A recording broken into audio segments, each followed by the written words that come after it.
नमस्कार। मेरा नाम भाऊ तोरसेकर। आप देख रहे हैं प्रतिवाद। दोस्तों, आज 24 नवंबर है और पटना में कांग्रेस का हाईकमांड यानी कांग्रेस वर्किंग कमेटी, जिसे कहा गया 140 साल कहा गया, तो वो कांग्रेस वर्किंग कमेटी है, उसकी एक मीटिंग चल रही है।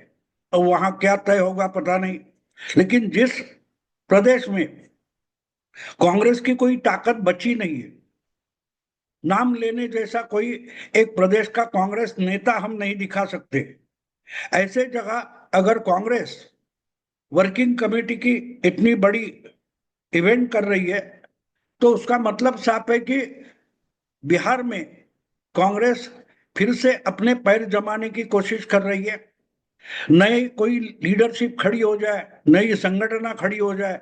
और पिछले 2-3 महीने से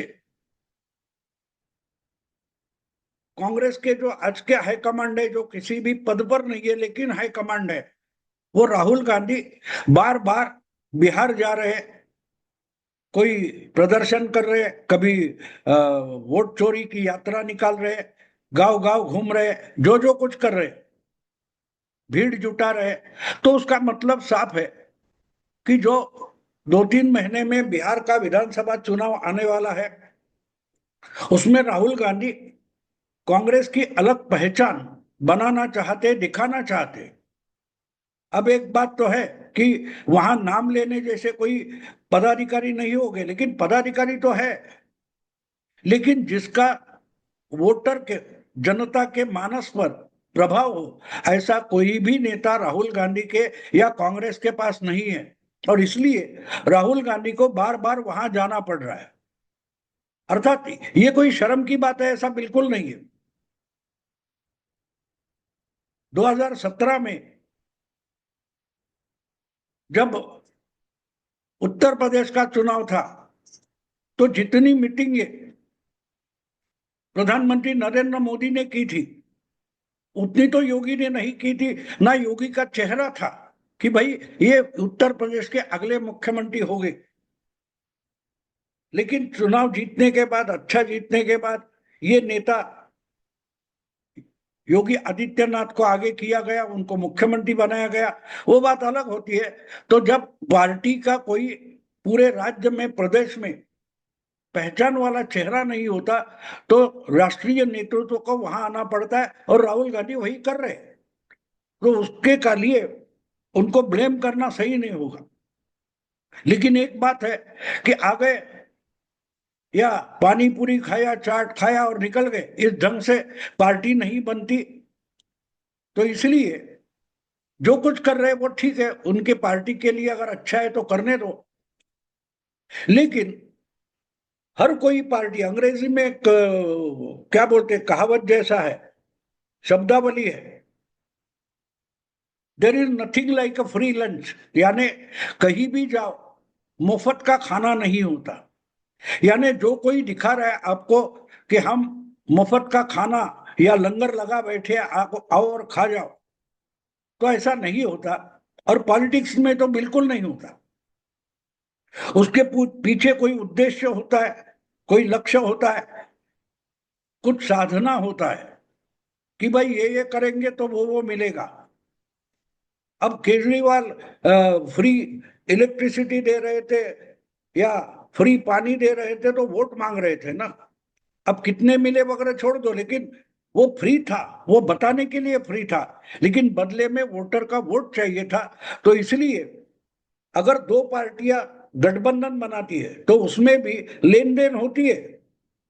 अगर दोनों पार्टियां बुरी तरह से चुनाव हारती हारती हारती जाती है, तो सोचते कि भाई हम साथ में आ जाए, तो तुम्हारे कुछ सीटें जीत सकते हैं, हमारी भी कुछ सीटें हम जीत जाएंगे, तो चलो हाथ मिलाते हैं, साथ साथ आकर काम करते हैं। कुछ चुनाव क्षेत्र में आपके वोट हमें मिले, हमारे वोट आपको मिले, इस ढंग से गठबंधन खड़ा हो जाता है। तो लेन देन होती रहती है, और पॉलिटिक्स में कुछ भी फ्री नहीं होता और आसानी से नहीं होता। और जो चुनाव, ये बात सिर्फ चुनाव के लिए नहीं है, कोई भी पार्टी या कोई भी पार्टी की सरकार कुछ फैसला करती है तो जनहित का दिखाया जाता है, वो जस्टिस करके, न्याय करके दिखाया जाता है, इंसाफ करके दिखाया जाता है। लेकिन उसके पीछे भी कोई पॉलिटिकल इंटरेस्ट होता है। तो अचानक से उत्तर प्रदेश में चुनाव भी नहीं है, ऐसे समय में जिस ढंग से उत्तर प्रदेश के एक मुस्लिम नेता और बड़े समाजवादी नेता आजम खान को जमानत मिल गई है, तो ये चीज मुझे कुछ पॉलिटिकली आसान नहीं लग रही है, मेरी समझ में नहीं आ रहा। 4 महीने 8 महीने पहले या 8 महीने बाद भी आजम खान को जमानत मिल सकती थी। आजम खान ये उत्तर प्रदेश के मुस्लिमों के सबसे बड़े नेता माने जाते हैं। मुलायम सिंह के दाएं बाएं हाथ वगैरह उनको गिना जाता था, और अखिलेश भी मुख्यमंत्री था तब अखिलेश भी अपने मंत्री आजम खान से डरकर रहता था। और ऐसे आजम खान को बीजेपी के मुख्यमंत्री बुलडोजर बाबा योगी आदित्यनाथ ने इतना इतना उसका सुपड़ा साफ किया है कि उन पर कुछ 90 से ज्यादा मामले कोर्ट में चल रहे हैं। वो लैंड माफिया के हो गए और कोई करप्शन के बहुत सारे मामले हैं। तो इससे उनको जमानत नहीं मिल रही थी, तो वो मिल गई है, मिल गई। 70 साल से उनकी उम्र ज्यादा है और अचानक से उनको कहीं खबर नहीं थी और उनको जमानत मिल गई है। और आजम खान बहुत गुस्से में है अपनी ही पार्टी से, यानी समाजवादी पार्टी से, और समाजवादी पार्टी की लीडरशिप अखिलेश यादव से आजम खान बहुत नाराज है। और अगर आजम खान नाराज होकर कुछ करेंगे तो अखिलेश का उत्तर प्रदेश में बड़ा नुकसान हो सकता है। लेकिन अभी तो आने वाले 1-2 साल में तो कोई बड़ा चुनाव उत्तर प्रदेश में नहीं है। जो है वो विधानसभा का चुनाव 2027 में हो सकता है, यानी 2 साल अभी बाकी है। और ऐसे में अचानक आजम खान को जमानत मिल जाती है और कहीं खबर नहीं, सूत्रों से खबर नहीं, और जमानत मिल गई, तो कुछ तो मामला है। और बाहर आने के बाद या जेल से बाहर निकलने के बाद आजम खान ने अपनी पार्टी के लिए कोई 4 शब्द भी अच्छे नहीं कहे। लेकिन यह भी है कि अभी चुनाव नहीं है, तो उत्तर प्रदेश में आजम खान को जमानत देकर वहां की सरकार यानी बीजेपी की सरकार कोई गेम खेल रही है, कोई खेल चल रहा है। तो चर्चा ये शुरू हो गई कि गुस्सा हो गए आजम खान, अखिलेश से गुस्सा है, ना जेल में कोई उनको मिलने आया, ना कोर्ट कचहरी के मामले में किसी की ने मदद की। उनका बेटा, उनकी पत्नी, तीनों के तीनों जेल में सड़े। लेकिन समाजवादी पार्टी से कोई भी उनकी मदद के लिए आगे नहीं आया, ना उनके लिए रोने की कोशिश हुई। तो स्वाभाविक है अगर आजम खान गुस्से में है और अपनी पार्टी और अपनी लीडरशिप से गुस्से में है तो वो गलत नहीं लगता। तो ऐसा क्या हो गया कि उनको जमानत मिल गई? एक बात तो साफ है कि अखिलेश जैसा 37 MP वाला नेता आजम खान के लिए कोशिश करता तो इससे पहले भी उनको जमानत मिल सकती थी, लेकिन अखिलेश ने ऐसा कुछ भी नहीं किया। दिल्ली सरकार से बात करके या योगी आदित्यनाथ से बात करके जमानत की तजवीज हो सकती थी, लेकिन अखिलेश ने कुछ नहीं किया। ये आजम खान का गुस्सा है, और वही गुस्सा शायद बीजेपी जमानत देकर अपने फायदे के लिए वो गुस्सा इस्तेमाल करना चाहती है क्या, ये सोचो। क्योंकि आजम खान को जमानत मिलके वो जेल से बाहर आए और इमीडिएटली ये खबरें शुरू हो गई कि आजम खान अखिलेश का साथ छोड़कर बीएसपी की सर्वोच्च नेता मायावती के साथ जा सकते। वैसे तो इसके पहले बहुत बार हुआ है, कुछ लोग मायावती का हाथ छोड़कर समाजवादी पार्टी में चले गए, समाजवादी पार्टी का हाथ छोड़कर कांग्रेस में चले गए, ऐसा होता रहता है। तीनों सेक्युलर पार्टियां जो कुछ है उनमें आपस में आना जाना लगा रहता है।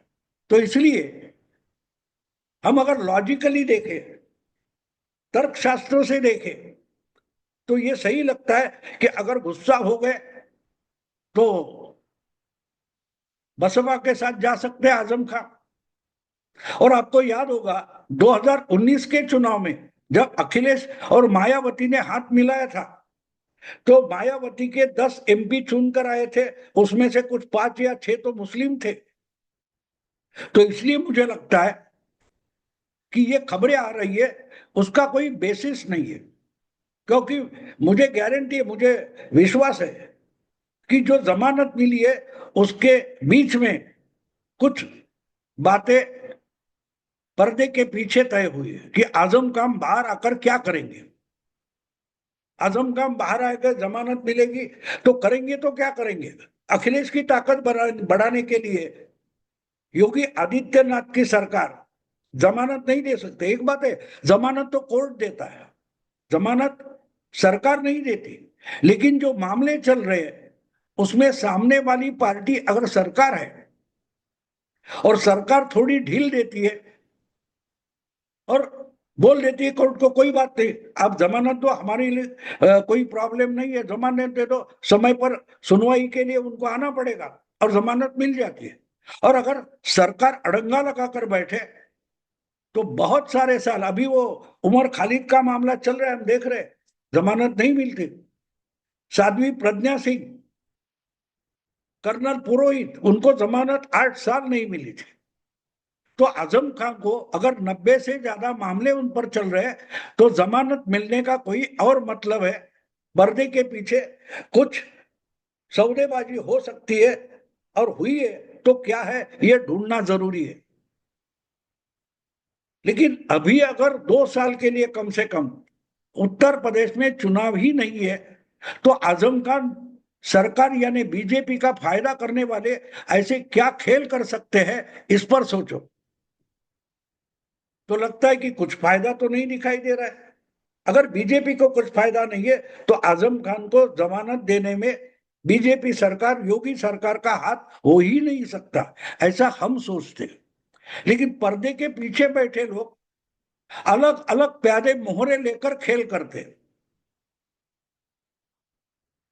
अब बिहार से सटा, उत्तर प्रदेश से सटा हुआ बिहार है जहां 2-3 महीने में चुनाव होने वाले, और वहां अपनी तरीके से मुस्लिमों की अलग राजनीति असाउद्दीन ओवैसी खेलना चाहते हैं एमआईएम के।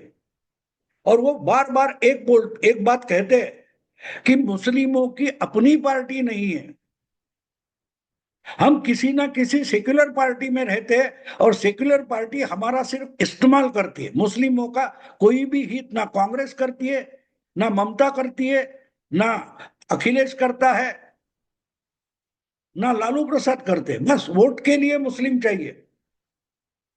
तो ये बीगर मुस्लिमों की सेक्युलर पार्टियां हमें बीजेपी का डर दिखाकर हमारे वोट खा लेती है और हमारे लिए कुछ नहीं करती। और इसलिए जिसकी लीडरशिप मुस्लिम है, जिसका एजेंडा मुस्लिमों को हित है, मुस्लिम समाज का हित है, ऐसी पार्टी होनी चाहिए, चुनाव में जीतनी चाहिए। ये प्रोपोगंडा लेकर पिछले 10-12 साल हैदराबाद के ओवैसी पूरे उत्तर भारत में चुनाव लड़ने की कोशिश कर रहे हैं। उनको वहां के कुछ कार्यकर्ता मिलते हैं।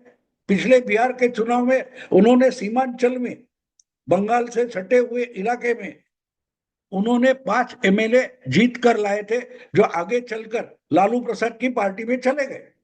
लेकिन चुनकर तो आए थे, और वो किस बात पर चुनकर आए थे कि हमें मुस्लिम पार्टी, मुस्लिमों की पार्टी, मुस्लिम लीडरशिप की पार्टी बनानी है। और यही ओवैसी की पार्टी उत्तर प्रदेश में भी काम करती है। उनके कोई प्रदेशाध्यक्ष है वकार नाम के, वगैरह वगैरह।